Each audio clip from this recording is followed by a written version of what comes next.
up and welcome back to my channel, or if this is your first time here, welcome. My name is Mel and I'm so glad you're joining me today. So today's video, we're gonna kick it old school. I have been dying to film some of like the older makeup challenge tag videos. There's several that are going around now, but I really love watching some of the ones that were out like 3 or 4 years ago. And I obviously didn't have a channel 3 or 4 years ago. My channel is fairly new. So I just decided to go on ahead and tag myself and film some of these like older makeup tag videos. So the one that we are filming today is the Confessions of a Palette Addict tag, which I love the name for. This was started by Glam Moms. So if you want to see the original video, definitely go check out Glam Moms' channel and see where this tag began. But yeah, so there are, I'm gonna look at my notes. There are 11 questions for this tag, all dealing with makeup palettes, which of course, if you've been on my channel for any amount of time, you know that I am definitely a palette addict. So it was really fun today just to pull out all of my palettes and, you know, think about these questions and play with everything. And yeah, I had a lot of fun. So without further ado, our first question here was, how many makeup palettes do you have? Yeah, I have 38, which that's a lot, but that's okay. Second one is, how many of those are eyeshadow palettes? So I have 31 of which are eyeshadow palettes. I'm not going to go through all 31 right now because we would be here for quite a while. I did recently film an entire eyeshadow palette collection.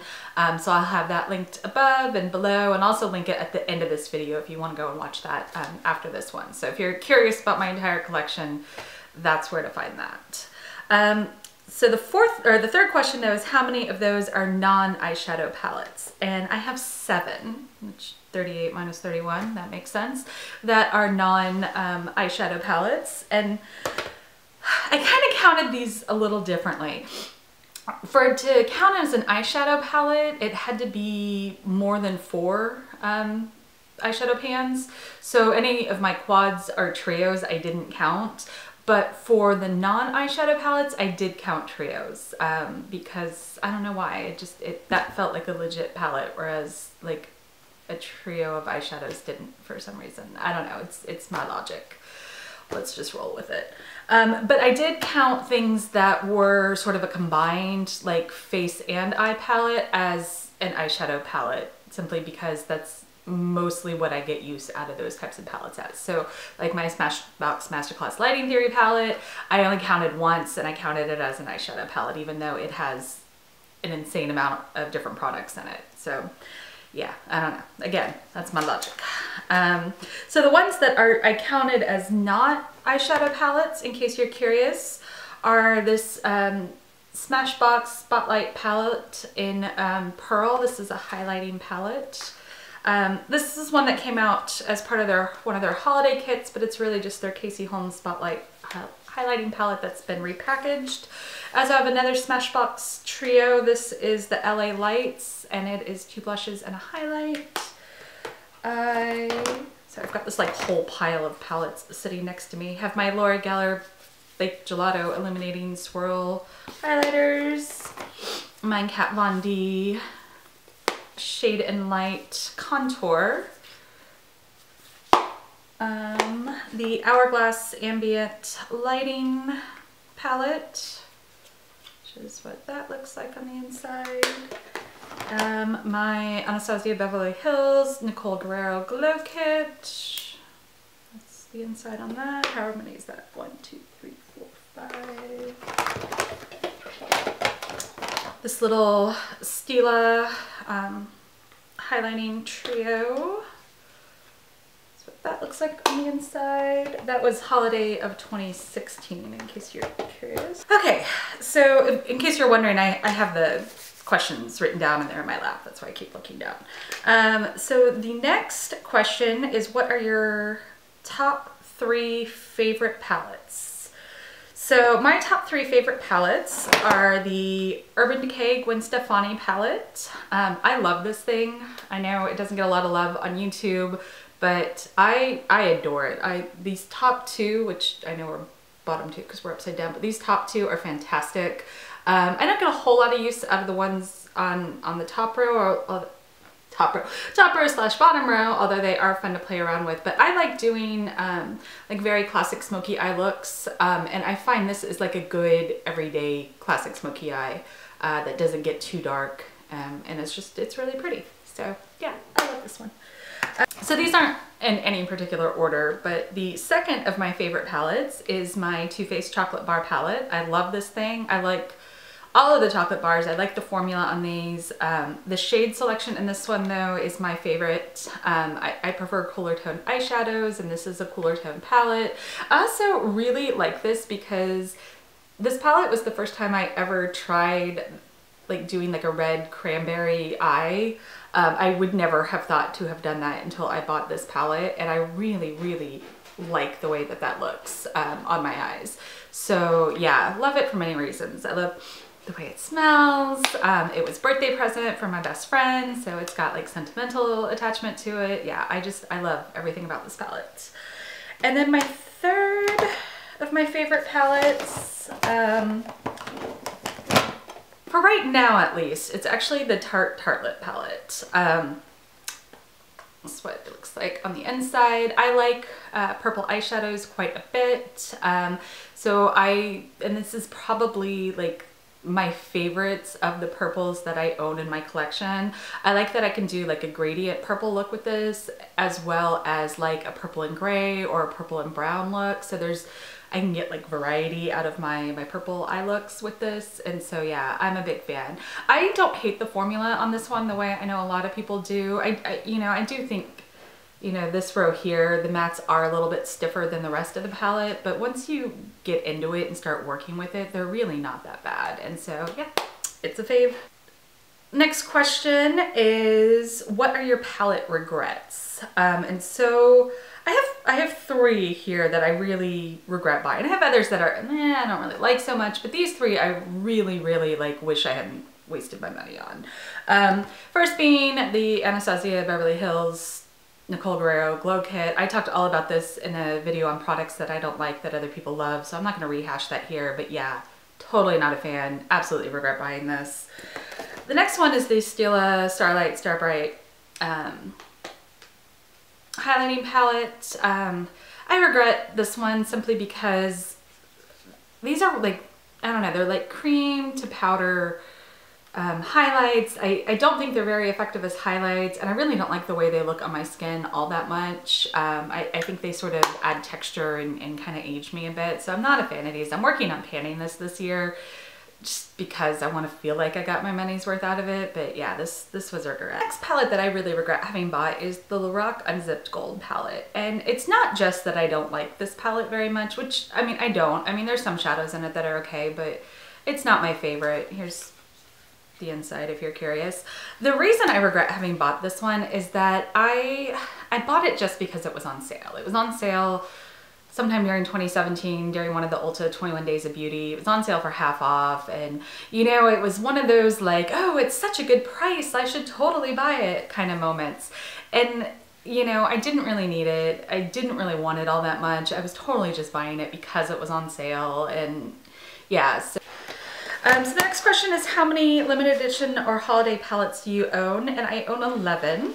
The first one is this Smashbox Masterclass Lighting Theory palette, which came out back for holiday of 2016.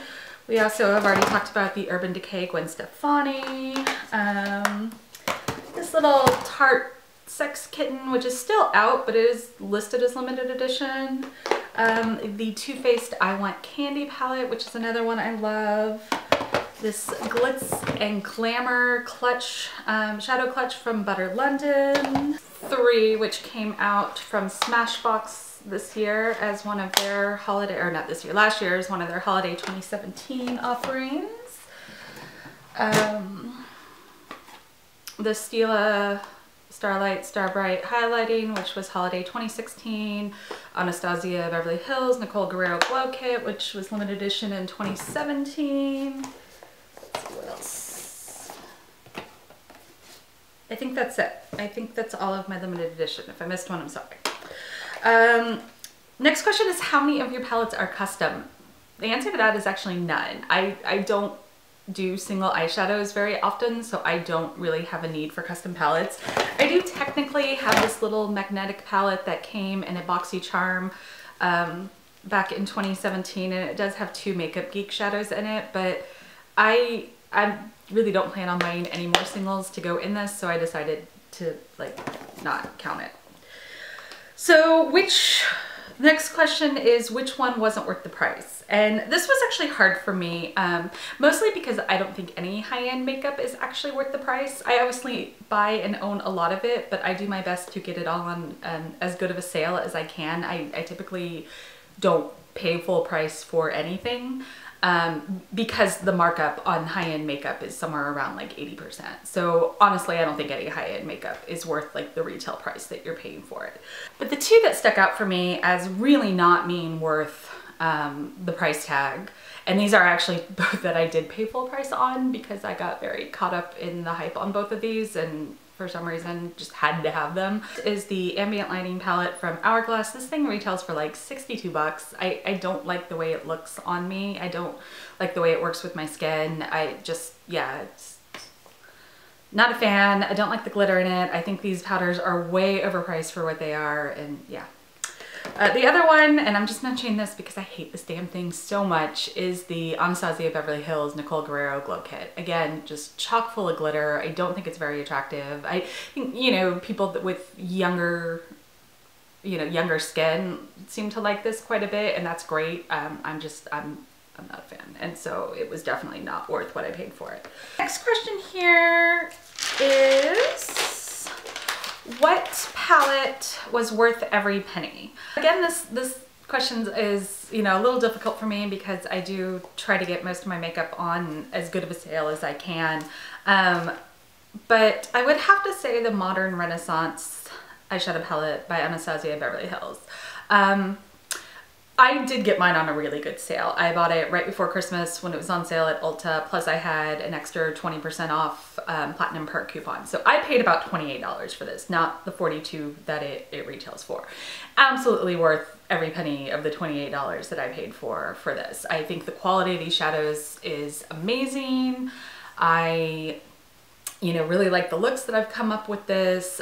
Yeah, it's beautiful. It's not, for $28, absolutely worth every single penny that I paid for, and probably even more. I wouldn't pay full price for it, which is why I waited so long to buy it. But I do think it is worth, you know, the 28 and maybe even more.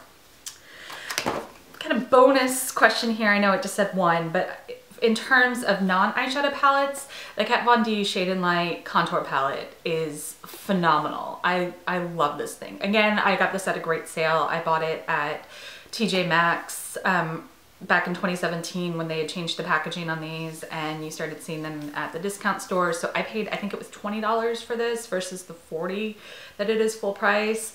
Absolutely worth 20 bucks. Again, probably worth more. The quality of the powders in this are fantastic. I think they're very versatile. You know, one of my hesitancies about contour palettes that have so many shades is that, like, how much are you really going to use every single shade in here? And I know for a lot of people's skin tones, that's probably a very true statement. You're probably only going to be able to use like 2 or 3 or 4 of these.